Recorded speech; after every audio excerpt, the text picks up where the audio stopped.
akan menjelaskan tentang pengertian bank dan sejarah bank. Kata bank berasal dari bahasa Italia yaitu banco. Banco berarti bangku atau meja. Meja dalam sejarah bank pertama kalinya digunakan sebagai tempat menukar uang. Selanjutnya, fungsi bank diperankan oleh pandai emas atau goldsmith yang menyediakan jasa menyimpan uang emas dan perak untuk menghindari pencurian. Untuk membuktikan bahwa seseorang tersebut telah menyimpan uang emas dan perak, ia diberi selembar kertas dengan nama Goldsmith Notes.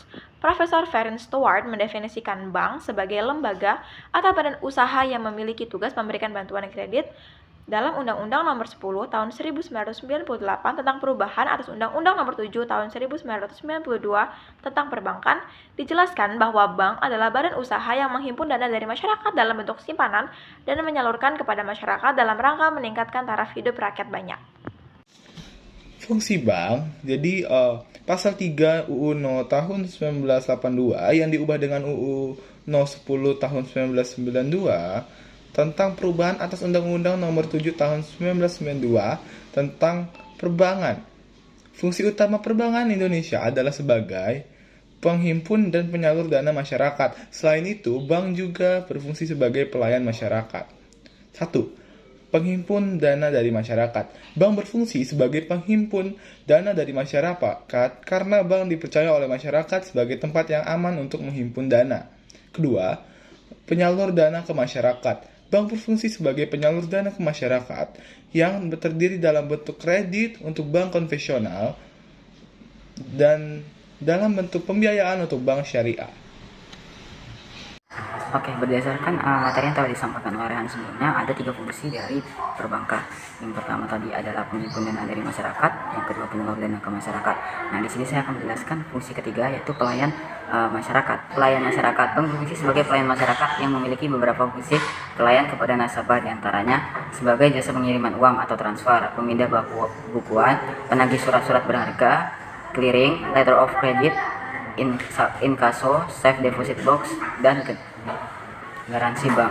Nah, berdasarkan 3 fungsi yang telah saya sampaikan atau Rehan sampaikan, itu bisa kita simpulkan atau bulatkan bahwa ternyata bank adalah sebagai perantara keuangan atau financial intermediary. Sebagai lembaga perantara keuangan, bank menjembatani kebutuhan dua nasabah yang berbeda pada satu pihak yang memiliki dana dan pihak lain yang membutuhkan dana. Surplus dana yang dihimpun perbankan akan disalurkan kepada pengusaha dan masyarakat. Investasi ini akan menghasilkan berbagai barang dan jasa serta membuka peluang pekerjaan yang dapat mempengaruhi pertumbuhan ekonomi dan tingkat kesejahteraan masyarakat. Itulah sebabnya bank juga berfungsi sebagai agen pembangunan atau agen of development. Jenis bank. Pembagian bank menurut jenis kegiatannya. Pertama, bank sentral. Bank sentral adalah sebuah badan keuangan yang pada umumnya dimiliki pemerintah dan bertanggung jawab untuk mengatur kestabilan badan-badan keuangan serta menjamin agar kestabilan badan-badan keuangan tersebut dapat menciptakan tingkat kegiatan ekonomi yang tinggi dan stabil. Bank sentral mempunyai fungsi dan peran yang strategis untuk mendukung perkembangan perekonomian suatu negara. Kebijakan yang dilakukan bank sentral dapat berpengaruh langsung terhadap peredaran uang dan suku bunga dalam perekonomian, serta operasi dan kesehatan perbankan. Bank sentral tidak hanya berpengaruh dalam perkembangan sektor keuangan, tetapi juga pertumbuhan ekonomi, inflasi, dan kesejahteraan masyarakat secara menyeluruh. Menurut Samuelson, bank sentral memiliki tujuan dalam menjalankan kebijakan moneter sesuai dengan tujuan ekonomi makro. Tujuan-tujuan tersebut adalah sebagai berikut. 1. Mencapai pertumbuhan ekonomi yang tinggi dan berkesinambungan. 2. Penggunaan tenaga kerja yang tinggi.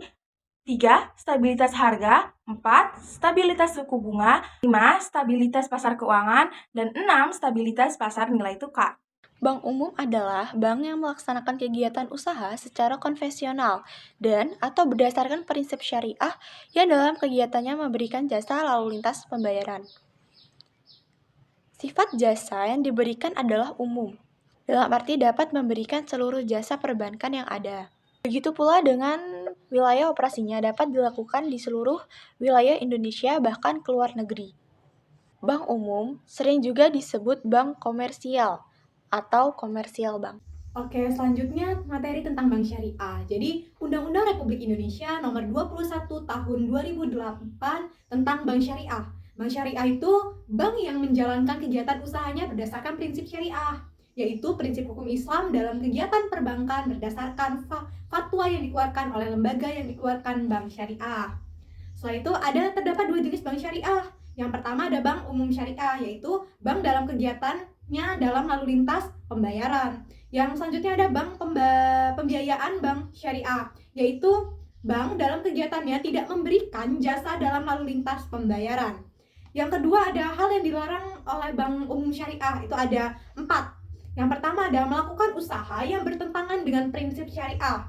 Yang kedua ada melakukan jual beli saham secara langsung di pasar modal.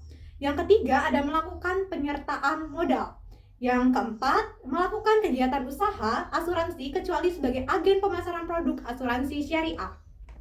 Nah, selanjutnya juga ada hal yang dilarang untuk bank pembiayaan rakyat syariah. Nah, yang pertama itu ada melakukan usaha yang bertentangan dengan prinsip syariah. Yang selanjutnya ada memberikan simpanan berupa giro dan ikut dalam lalu lintas pembayaran. Yang ketiga ada melakukan usaha dalam valuta asing, kecuali penukaran uang asing dengan izin Bank Indonesia. Selanjutnya ada melaksanakan usaha perasuransian kecuali agen pemasaran produk. Yang selanjutnya ada melakukan penyertaan modal. Dan yang terakhir itu ada melakukan usaha lain di luar kegiatan usaha sebagaimana diatur dalam pasal nomor 21 nomor tahun 2008. Oke, selanjutnya kita ke Bank Perkreditan Rakyat atau BPR adalah bank yang menerima simpanan dari masyarakat dalam bentuk deposito berjangka, tabungan atau bentuk lainnya dan memberikan pinjaman kepada masyarakat serta melaksanakan usaha secara konvensional berdasarkan prinsip syariah yang dalam kegiatannya tidak menerima atau memberikan jasa dalam lalu lintas pembayaran.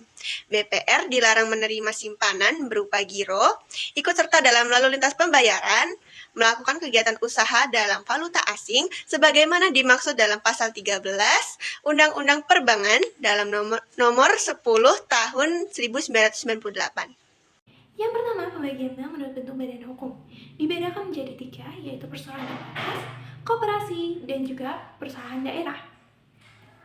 Yang pertama, perseroan terbatas, yaitu suatu badan hukum untuk menjalankan usaha yang memiliki modal terdiri dari saham-saham yang pemiliknya memiliki bagian sebanyak saham yang dimilikinya. Contoh dari perseroan terbatas atau PT ini yaitu PT Bank Mandiri, PT Telekomunikasi, dan juga PT Sentral Asia. Yang kedua ada koperasi, yaitu badan hukum yang didirikan oleh perseorangan atau badan hukum koperasi. Contoh dari koperasi ini yaitu Bank Umum Koperasi Indonesia atau Bukopin. Yang ketiga ada perusahaan daerah, yaitu badan hukum yang modal seluruhnya atau sebagian berasal dari kekayaan daerahnya. Contohnya ada Bank Lampung dan juga Bank Nusa Tenggara Barat. Selanjutnya, pembagian bank menurut kepemilikan dibedakan menjadi 4. Bank pemerintah, bank swasta, bank campuran, dan juga bank pemerintahan daerah. Yang pertama, bank pemerintah, yaitu modalnya berasal dari pemerintah dan bertugas untuk menyejahterakan masyarakatnya. Contoh dari bank pemerintah yaitu Bank Tabungan Negara atau BTN. Selanjutnya ada bank swasta, yaitu pemilik modalnya dimiliki oleh pihak swasta. Nah, tujuan dari bank swasta ini itu untuk mencari keuntungan atau laba. Contohnya dari bank swasta yaitu ada Bank Mega, Bank CIMB Niaga, dan juga Bank OCBC NIST. Selanjutnya ada bank campuran, yaitu sebagian modalnya dimiliki pemerintah dan sebagian lain dimiliki swasta. Jadi kalau di bank campuran ini dia tuh setengah-setengah dari bank pemerintah dan juga bank swasta. Jadi dimiliki pemerintah dan juga dimiliki swasta. Contoh dari bank campuran yaitu ada BNI 1946, Bank Mandiri, dan BRI. Dan yang keempat ada bank pemerintahan daerah, yaitu bank pembangunan milik pemerintah daerah yang terdapat pada setiap tingkat 1, contohnya Bank DKI, BPD Sumatera Barat atau Bank Negari, dan BPD Jawa Barat atau Bank BJB.